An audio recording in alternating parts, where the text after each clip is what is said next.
इसमें विष्णु खरे एकम सत्य, इसमें सबसे पहले विष्णु खरे जी का हम यहाँ पर जीवन परिचय देखते हैं।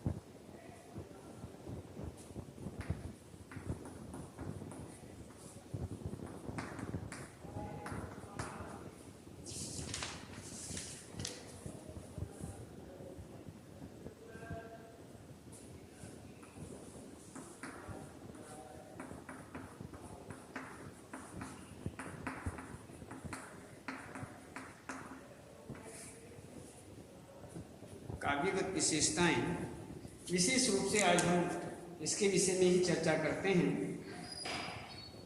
यहाँ पर हम आपको इसमें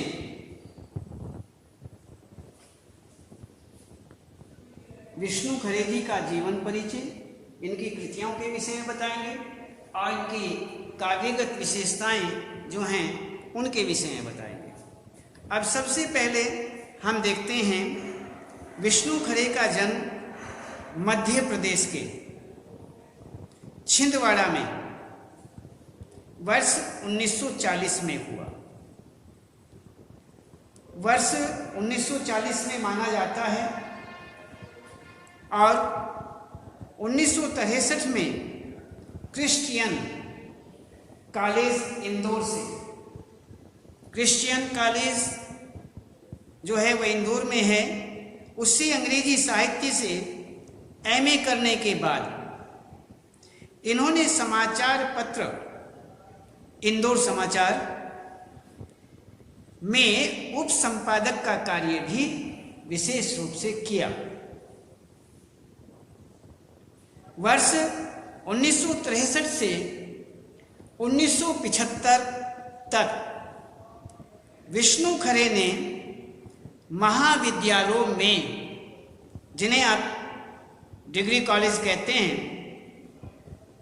महाविद्यालय कहे जाते हैं, महाविद्यालयों में अध्यापन कार्य भी किया। इन्होंने अध्यापन कार्य किया। वर्ष 1966-67 में एक लघु पत्रिका व्यास का संपादन कार्य किया। इन्होंने संपादन कार्य भी किया।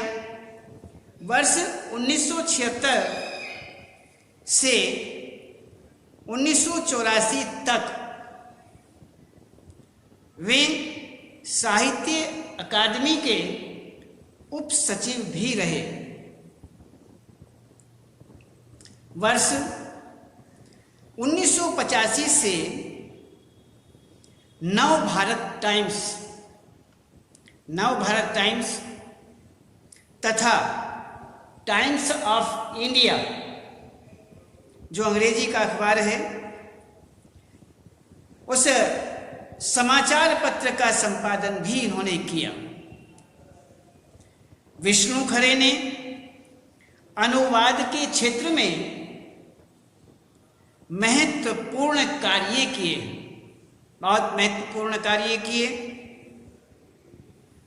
उन्हें फिनलैंड का राष्ट्रीय सम्मान knight of the order of the white rose से सम्मानित किया गया। विष्णु खरे को रघुवीर साहे सम्मान, साहित्य सम्मान, साहित्यकार सम्मान,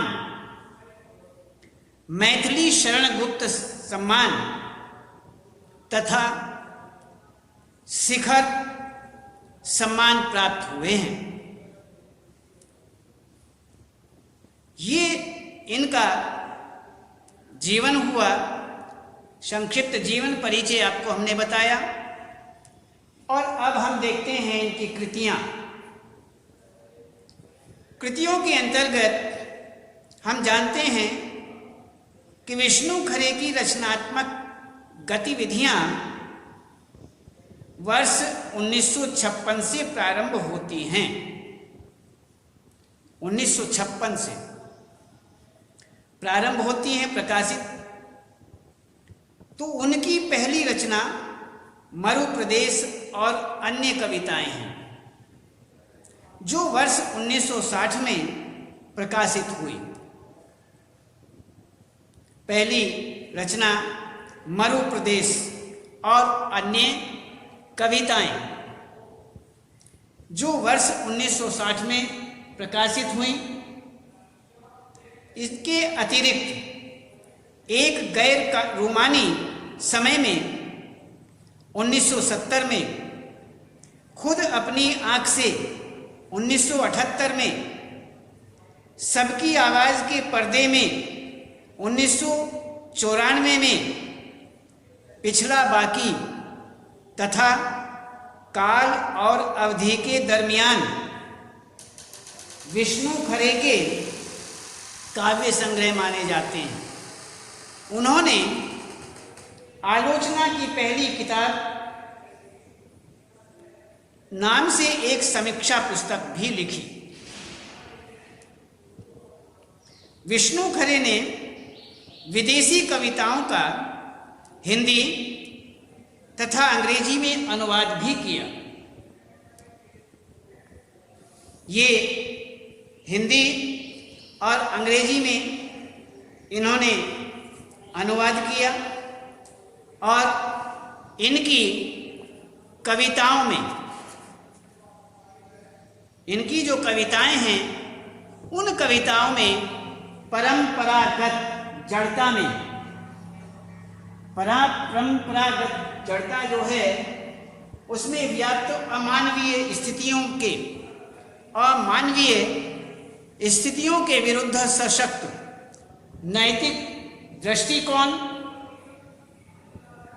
की अभिव्यक्ति मिलती है। यहाँ रूढ़ियों एवं आस्थाओं के प्रति आलोचनात्मक चेतना को भी स्थान मिला है।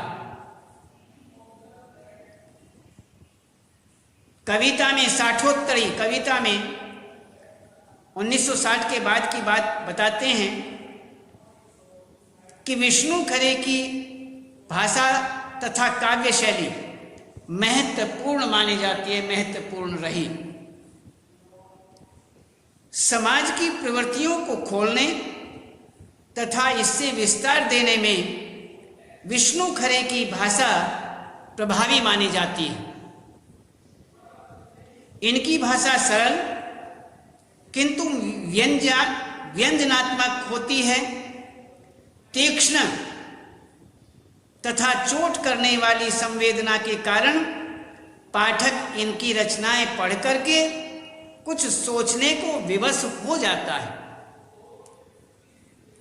वे सामान्य बोलचाल की खड़ी बोली हिंदी में मुक्त छंद की कविताओं में काव्य शिल्प को सामने रखते हैं। कहीं कहीं संवाद शैली के साथ परंपरागत अलंकारों का प्रयोग भी इनकी कविता में होता है। इस प्रकार ये इनकी कृतियां इस प्रकार से हमें प्राप्त होती हैं। इस प्रकार से हैं इनकी कृतियों की जो विशेषताएं हैं वो इस प्रकार है। तो अब काव्यगत विशेषताओं के अंतर्गत देखते हैं कि काव्यगत विशेषताएं जो विष्णु खरे हैं उन्होंने विदेशी कविताओं का, जो विदेशी कविताएं हैं उनका हिंदी तथा हिंदी अंग्रेजी दोनों में अनुवाद किया। उन्हें कई विदेशी सम्मान मिल चुके हैं, जिनमें फिनलैंड का राष्ट्रीय सम्मान knight of order of the white rose प्रमुख माना जाता है। इसके अतिरिक्त रघुवीर सहाय सम्मान, शिखर सम्मान, हिंदी अकादमी का साहित्यकार सम्मान भी मिल चुके हैं। विष्णु खरे की कविताओं में जड़ता व अमानवीय स्थितियों के सशक्त नैतिक स्वर अभिव्यक्त हैं। साथ ही कवि अपने कथन के प्रमाण के लिए ऐतिहासिक एवं पौराणिक, पुराणों से संबंधित और इतिहासों से संबंधित घटनाक्रम जो हैं उसका विशेष रूप से आश्रय लेता है। तो इस प्रकार से इनके विष्णु खरे जी का ये जीवन परिचय, कृतियों के संबंध में और अन्य काव्यगत विशेषताओं के संबंध में आपको हमने अवगत कराया। अब हम इसमें देखते हैं एक कम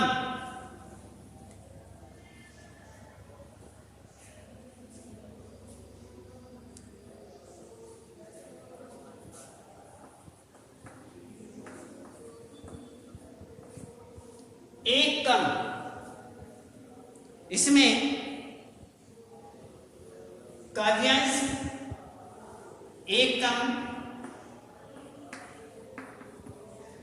काव्यांश का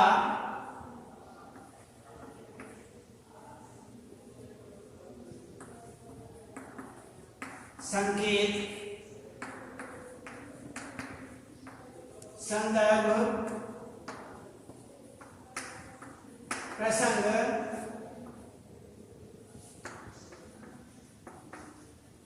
व्याख्या,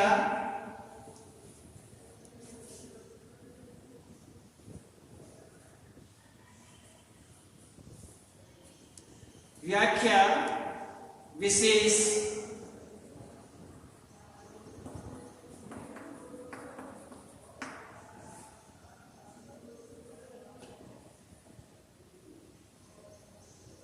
एक कम काव्यांश का संकेत, संदर्भ, प्रसंग, व्याख्या, विशेष,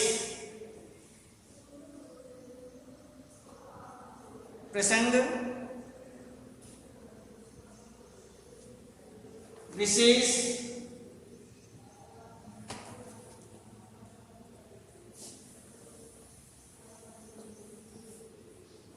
प्रसंग,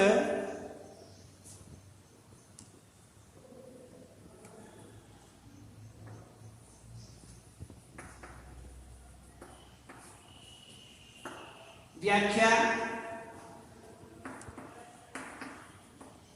और विशेष। काव्यांश का संदर्भ, प्रसंग और विशेष।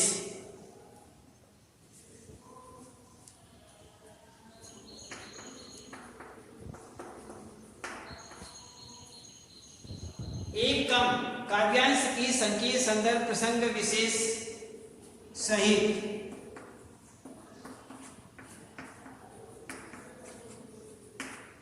व्याख्या।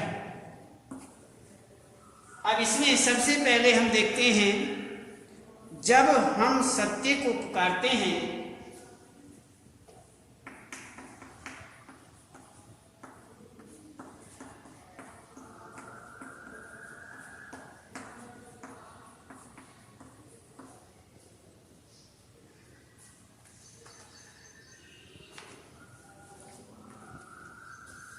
ये नहीं, पहला कम 1947 के बाद से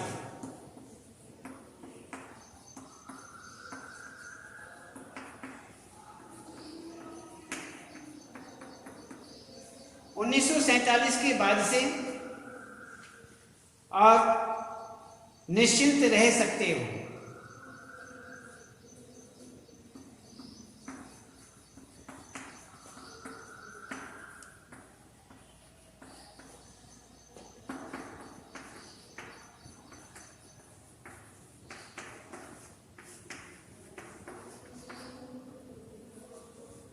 निश्चिंत रह सकते हो, ये आपका संकेत हुआ। हमने आपको बताया कि संकेत, संदर्भ, प्रसंग, विशेष के साथ में आपको यहां पर व्याख्या करनी है। व्याख्या कीजिए।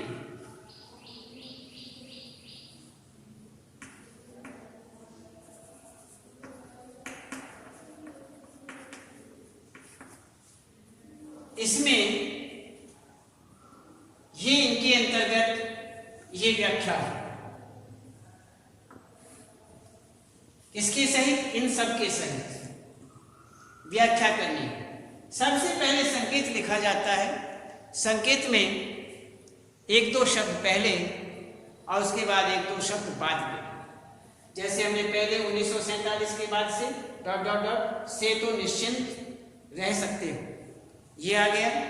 तो इसमें हम आपको बताते हैं कि यहाँ पर 1947 के बाद से इतने लोगों को इतने तरीकों से आत्मनिर्भर, मालामाल और गतिशील होते देखा है कि अब जब आगे कोई हाथ फैलाता है 25 पैसे एक चाय या 2 रोटी के लिए, तो जान लेता हूं मेरे सामने एक ईमानदार आदमी, औरत या बच्चा खड़ा है। मानव मानता हुआ कि हाँ मैं लाचार हूँ, कंगाल या कोढ़ी, या मैं भला चंगा हूँ और कामचोर, और एक मामूली धोखेबाज, लेकिन पूरी तरह तुम्हारे संकोच, लज्जा, परेशानी या गुस्से पर आश्रित, तुम्हारे सामने बिल्कुल नंगा, निर्लज्ज और निराकांक्षी मैंने अपने को हटा लिया है हर होड़ से। मैं तुम्हारा विरोधी, प्रतिद्वंदी या हिस्सेदार नहीं। मुझे कुछ देकर या न देकर भी तुम कम से कम एक आदमी से तो निश्चिंत रह सकते हो। इसमें संकेत हो गया। संदर्भ वही स्वतंत्र प्रसंग, स्वतंत्र भारत की जो परिस्थितियां हैं, उन परिस्थितियों एवं सामाजिक विसंगतियों को विष्णु खरे जो हैं बेबाकी के साथ सामने रखते हैं, बिना झिझक के सामने रखते हैं। और इस प्रकार से वह यहाँ पर कहते हैं कि कवि यहाँ पर कहते हैं कि देश में स्वतंत्रता प्राप्ति के पश्चात मानवीय मूल्यों का ह्रास हुआ है। जो कल्पना स्वतंत्रता सेनानियों द्वारा की गई थी, उसे आज भुलाया जा चुका है। कवि आगे कहता है कि मैंने भिन्न भिन्न तौर तरीकों से लोगों को संपन्न और विपन्न होते देखा है।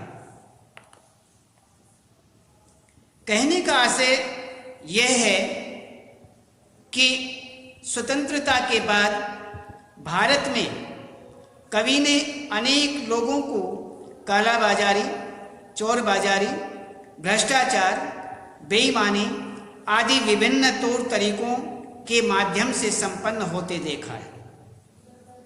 ये लोग आत्मनिर्भर हैं और प्रगतिशील समाज की पंक्ति में खड़े हैं। इनके बाद भी जब कोई व्यक्ति याचक की भांति किसी व्यक्ति के सम्मुख खड़े होकर 2 रोटी, 1 कप चाय या केवल 25 पैसे की भीख मांगते हुए दिखाई पड़ता है, तो कवि समझ जाता है कि भीख मांगने वाला, चाहे वह पुरुष हो या स्त्री हो अथवा बालक हो, वह निश्चित रूप से ईमानदार है। यही ईमानदार यदि ईमानदार नहीं होते तो उन्हें भीख मांगने की आवश्यकता ही नहीं पड़ती। बेईमानी के रास्ते बहुत तेरे हैं पैसा कमाने के, यदि वे बेईमान होते तो जरूर ही माला माल होते। कवि आगे कहता है कि भीख मांगने वाला यह स्वीकार करता है कि वह लाचार है, कंगाल है, कौड़ी है और भीख मांगने के लिए विवश है। अथवा यदि वह स्वस्थ है, निरोगी है, काम से जी चुराने वाला है या लाचारी का बहाना बना करके दूसरे लोगों को धोखा देने वाला है, यह याचक कैसा ही क्यों न हो, किंतु मालदार व्यक्तियों के सम्मुख लज्जा का त्याग करके बिना किसी संकोच के भीख मांगने के लिए खड़ा हो जाता है, खड़ा है। इसमें याचक कहता है कि मैंने तो स्वयं को प्रगति के सभी क्षेत्र से भिन्न कर लिया है, मैं तुम्हारा विरोध नहीं करूंगा। अर्थात जो माला माल लोग हैं उनकी बात कर रहे हैं कि मैं तुम्हारा विरोध नहीं करूंगा, न ही तुम्हारे प्रतिद्वंदी के रूप में खड़ा रहूंगा। मैं तुम्हारी उचित अनुचित प्रकार से अर्जित की गई कमाई जो है, कमाई का कोई हिस्सा भी मांग नहीं रहा हूं। आप मुझे भीख रूप में कुछ दें या न दें, मैं आपको लाचार नहीं कर रहा हूं, किंतु मैंने आपकी भलाई के लिए अवश्य कुछ किया है। भलाई के लिए क्या किया है कि मैं मालदार आदमी बनने की दौड़ से बाहर हो गया। मैं मालदार बनना ही नहीं चाहता, मैं आपकी लाइन में खड़ा ही नहीं हूं, इसलिए मैं मालदार बनने के लिए दौड़ नहीं लगा रहा हूं। आपकी लाइन से अलग हो गया हूं, आपकी दौड़ से अलग हो गया हूं। इसलिए अब कम से कम आप एक आदमी से तो निश्चिंत रह ही सकते हैं। इसलिए आप निश्चित रूप से एक आदमी से तो निश्चिंत रह सकते हैं। तो इसी प्रकार से यहाँ पर अब हम थोड़ा विशेष देखते हैं। सरल सहज भाषा में, सामान्य बोलचाल में प्रचलित शब्दों के माध्यम से कवि समाज की विसंगतियों को बताते हैं। तत्सम तदा तद्भव शब्दों का यथास्थान सुंदर प्रयोग मिलता है। कवि पाठकों को आत्मचिंतन के लिए प्रेरित करता है। आज़ादी के बाद की प्रवृत्तियों को तीखे स्वर में सामने रखता है। कवि पाठकों को आत्मचिंतन के लिए प्रेरित करता है और आज़ादी के बाद की जो प्रवृत्तियां हैं उनको तीखे स्वर में सामने रखता है। खड़ी बोली में सहज अभिव्यक्ति हुई है। धनी और निर्धन की खाई का अंतर यहाँ पर बताया गया है। कवि का व्यंग है कि संपन्नता ईमानदारी से नहीं आती। ये कवि यहाँ पर निचोड़ देना चाहता है, निष्कर्ष देना चाहता है। तो इसी प्रकार से ये आपका जीवन परिचय, कृतियाँ, काव्यगत विशेषताएं आदि हुए और एक काव्यांश की जो व्याख्या है वो संकेत, संदर्भ, प्रसंग विशेष सहित आपको हमने बताई। आज केवल इतना ही और इससे आगे कल बताएं।